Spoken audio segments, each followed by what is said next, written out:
এটা হচ্ছে যে রাস্তার ভিতরে এই যে এই দোকানগুলো মোটামুটি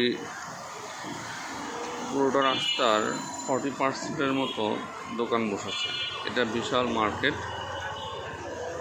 যদি আর একটু ভিতর থেকে দেখাই, এই যে মার্কেটটা দেখেন, সো এখানে মাঝে মাঝেই দোকানগুলো উঠে যায় এবং মাঝে মাঝে দোকানগুলো আবার বসে। তো এখানে নাকি বড় ধরনের বাণিজ্য হয়, বিভিন্ন লোকজন এখান থেকে টাকা পয়সা নেয়, নিয়ে রাস্তায় দোকান বসে।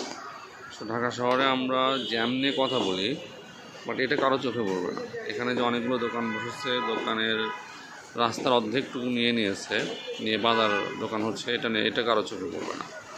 সো এটা হচ্ছে বাংলাদেশের রাজনীতি, এটা বাংলাদেশের ক্যারেক্টার।